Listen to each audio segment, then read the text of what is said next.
I ghosted my best friend of 22 years after she confessed how she destroyed her mom's fiancé's life 14 years ago. About a month ago, my best friend, we're both 28 female, made a confession. Since then, I've gone no contact with her. No one in our circle knows why. Her boyfriend has been reaching out to me on her behalf, as well as her sister. I haven't said much, except that we're no longer friends and I don't want any contact with her. I truly have no one to unload this to, so I'm unloading it here, as it's been weighing heavily on my heart. I'm not sure if anyone in real life would believe me if I told them anyway, as my ex-best friend is someone who presents herself as kind, inclusive, caring, and trustworthy. Up until she made her confession, that was how I viewed her as well. I'm going to refer to my ex-best friend as Leah moving forward. This happened when we were 14, over a decade ago. Her mom was engaged to a guy that Leah didn't like. He was strict, controlling, tried to parent her, etc. Then Leah accused him of touching her inappropriately. I don't remember all the details from back then. I just remember Leah being pulled out of school for the remainder of the year, and detectives talking to me about anything I had witnessed, as I had spent the night over on multiple occasions. From what I was told later, the whole thing went to trial, and the guy was found guilty of third-degree SA and sentenced to time in prison. Fast forward to last month, Leah and I had gotten together to do some holiday shopping. We hung out at my apartment afterward and had drinks. She seemed really down, which I had noticed throughout the day. I asked her about it a couple of times, and she kept saying it was nothing. After a few drinks and reminiscing about our childhood, she eventually confessed to me that 14 years ago, she had lied about her mom's fiancé doing things to her. She hated the guy because he was strict and controlling, gave her rules and enforced them, made her do chores, and basically tried to parent her when he wasn't her biological dad. She didn't want her mom marrying him and knew that the only way her mom would break up with him was if she accused him of doing something to her. When it came to trial, she was crying on the stand, and I guess it made her more believable to the jury than her mom's fiancé. Since then, Leah has been feeling extreme guilt over her actions. She's had recurring depression over the years, and she said it stems from this. No one else knows. Her therapist and her boyfriend believe that her depression is a result of her being SA'd as a minor. I don't know what to think. It happened so long ago. I tried to understand Leah and justify her actions because she was 14 at the time. Certainly, she didn't know the impact her actions would have made. But in the end, I felt sad and disgusted. She stole a man's freedom. She weaponized an experience that real victims go through. I just couldn't be friends with her anymore, so I ghosted her and didn't tell anyone why. Now all of our friends and family think I'm this big jerk. To be honest, I don't even really care. I'm grieving the loss of 22 years of friendship, as well as the life of a man who served time for a crime he didn't commit. Now for the top comments. That man didn't just serve time, she ruined his life. He will forever be known as a child predator. He is a felon for life. The right thing for her to do would be to clear that man's name. Not only did she crap on real victims and the horrific experiences they go through, she screwed that man's life forever. She knew exactly what she was doing when she was 14. She knows the difference between right and wrong. The fact that she let it go all the way to court to get this man convicted? She is an absolutely reprehensible human being, and the only way she could make this right is if she fessed up and got that man's felony expunged. But that would mean actually having to admit what she did to more than just you while she was drinking. Maybe you should tell her why you have decided not to be her friend anymore, and tell her the only way you would even consider being her friend again is if she made it right for that guy. That was part of our conversation the night she confessed. I told her she needed to step up and fix this. Telling just me wasn't going to clear that man's name. But she kept saying over and over, I can't, and that everyone would see her as a monster. In the end, she isn't going to tell anyone else. She made it pretty clear to me that confessing to me would be the first and only time she ever confesses. She knows in her heart why I have cut her off. Then it's on you now. First, call Leah. Tell her that you're not ending the friendship because of what she did, which is abhorrent. You're ending the friendship because she's a weak a-hole who keeps whining I can't, while a man rots behind bars. You're ending the friendship because she's more worried about her social standing than a man's freedom. That's not the kind of BS you want in your life. Tell her that if she has any self-respect or respect for anything other than her social world, she will come clean and set things right. Give her 24 hours. Then tell everyone you know what she said. Write out a statement, sign it, and have it notarized. Do it now while it's fresh in your mind. Write down everything she said that you can remember. Then find that guy and get in contact. Tell him that Leah confessed to everything and that you will testify in court if you have to. Tell him that wherever his lawyer is, you will send this signed statement, and that will be enough to reopen the case, since the only evidence that convicted him was her testimony. The man's name should be cleared, and she is a POS. Yes, if she's truly remorseful, she should dedicate every free moment to clearing his name, which honestly never fully happens. I worked with a woman whose brother-in-law was in prison for the same thing. When the stepdaughter's guilt got the best of her, she and her mom began trying to get him out of prison. Even though the young woman admitted she lied, the last I knew, the guy was still in prison. Tragic. Losing your freedom, income, reputation. So much. Next story. Update. I am petty and won't help a friend make up with a group. Original post. I have an ex, Michael, long story, but it's in my bio. And he would basically make me sick, literally using my food allergy to get back at me whenever he got upset with me. He was abusive. I can see and say that now. It was a horrible time, honestly, and I can't hate him enough. About a year ago, he was non-stop stalking me. I had to harass the police, turn on my phone camera to record myself coming and going everywhere, and keep friends on alert too. My head was on a freaking swivel. We put together hours of footage, and I found a lawyer willing to take my case. With his help, I finally got a restraining order. I moved in with some girls I knew through friends who needed a roommate, and sold almost everything I owned to afford the move so quickly. Now he isn't allowed to be near me, but I still find myself feeling cagey in public. I've started going out with my roommates and friends more, and I'm just a hard person to meet up with at the bar. I only eat food made by people I trust or from restaurants. If I don't trust you, I'm not eating it. I might pretend to nibble, but I won't actually eat it. I carry granola bars and pistachios in my bag just in case.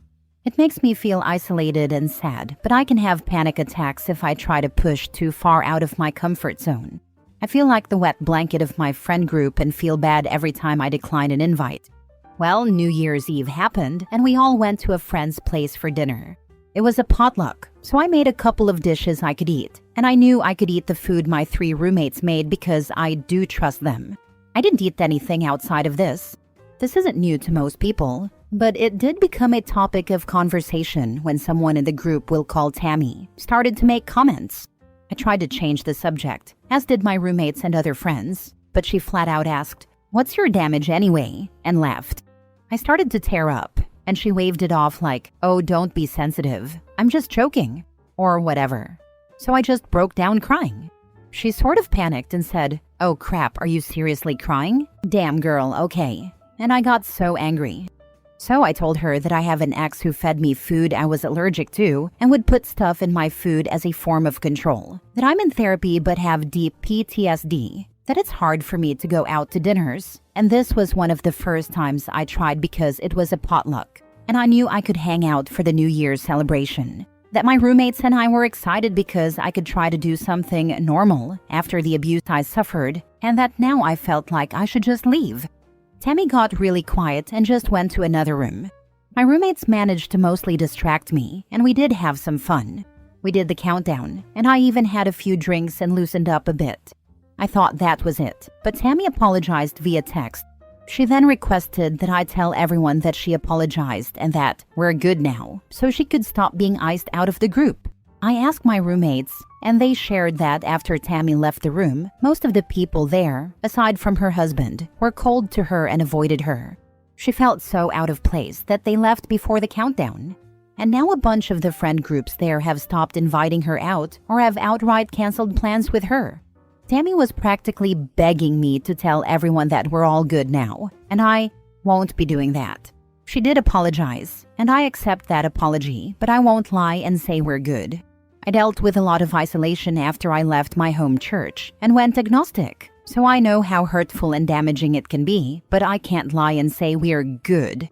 Even if she was drunk, What she did and said deeply hurt me and made me not want to try to go out again after almost a year of therapy to get me past this. I work from home and go to the same 3 bars, almost exclusively with a trusted friend, and that's it. That's the extent of me going out. I have a vision board where I'm working myself up to taking a vacation out of town by this time next year, and I feel like that party was a step forward. But she put me 3 steps back. So heck, it might be mean, but screw her. It's not my fault or my problem that people saw an issue in the way she treated me. Oh, and her excuses were that she was drunk and that she's been upset ever since we met 6 months ago at the housewarming and I didn't eat her food. She said she tried to find out what foods I like, but I didn't eat that at the next gathering, and so on and so on. And for some goddamn reason, it became her life mission to have me eat her food. Why? Because she's cooked since she was a child, and everyone loves her food. She caters for events. So, how dare I not eat her food? Call me bitter, I don't care. Maybe she'll learn next time to mind her business. I'm not too worried. I did tell my friends I feel bad that she's being iced out, but not enough to lie, which is partially true.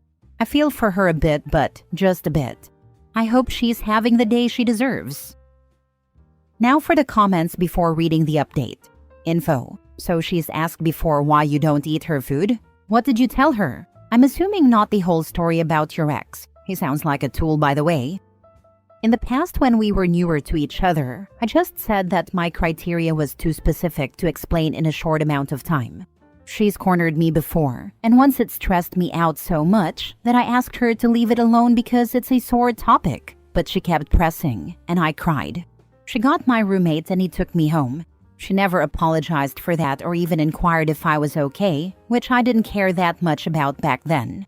But when she asked what foods I like, I explicitly said I was uncomfortable and asked her not to make me anything. At the next party, she sought me out to say she made something just for me and got upset when I didn't eat it. I'm just done with her pushiness. Just leave me alone. I used to think we could be friends, but now I just plan to ignore her if I can and be basically polite if I need to interact with her. I was just looking at your post history. And wow, I'm so sorry for what your ex did to you. And yeah, screw Tammy. She had a million chances to pull back, but she kept going. And when you cried, she didn't even apologize. She saw you tearing up and kept going. What a bully. Anyone who has to say it's just a joke to defend themselves from how they affect others pisses me off. And her reaction when she saw OP was upset and crying is really telling. If I saw I'd upset someone that much, I'd apologize straight away. Tammy only apologized after she got iced out by everyone else. That's what makes me mad. I don't like being singled out. I was literally just minding my business. She never cares if it's upsetting, and it's been months of this type of behavior. This is the first apology, but of course it's because something affects her now. I don't think you're being petty, OP. You're saying straight up that you accept her apology, but that doesn't mean you are friends anymore, and you won't lie about that. Exactly. If asked, I won't lie. She said she was sorry and I accepted, but I don't want any further contact with her. Now for the update.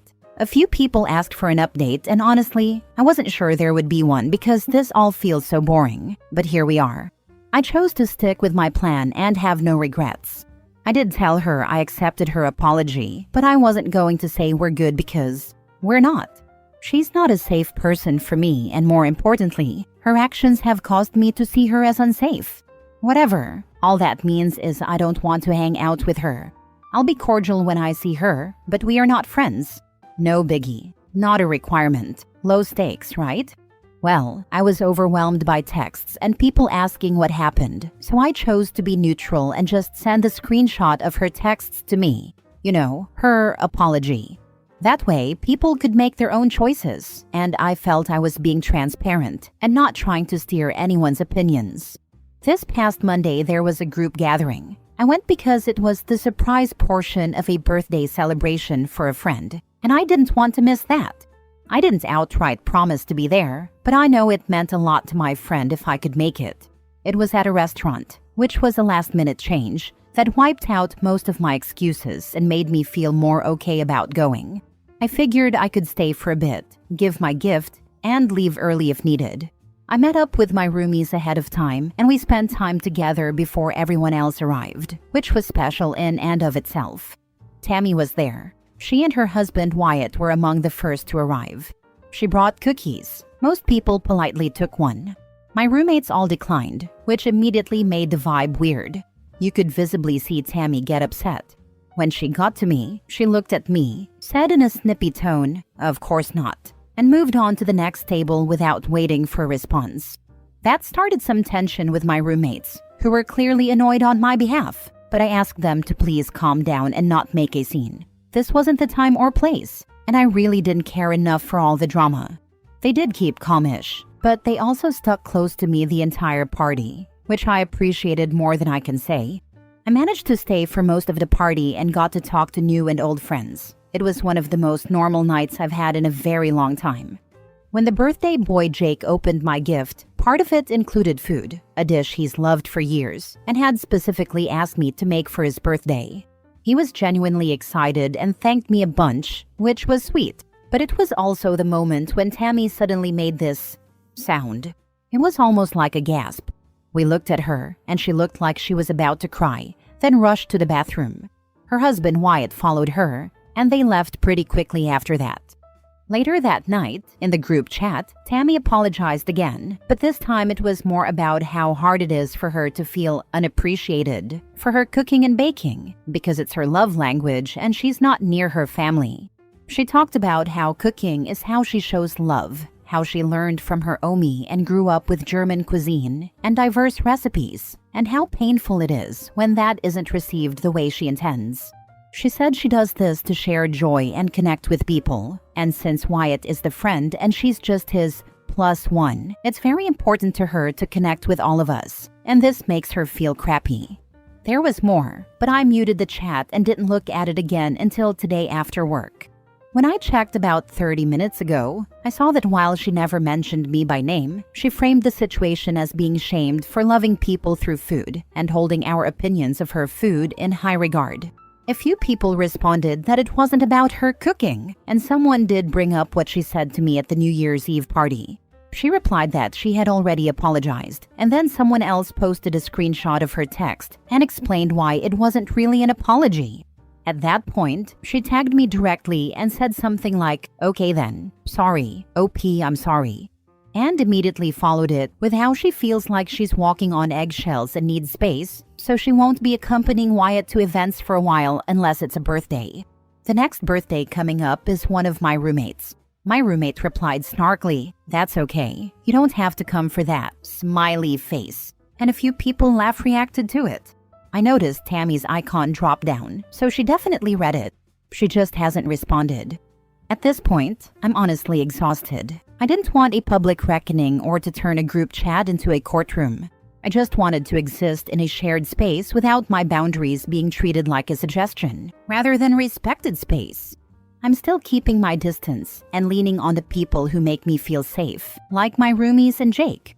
I had my therapy appointment, and I feel good about letting this go and moving past it. I'm less angry and more indifferent.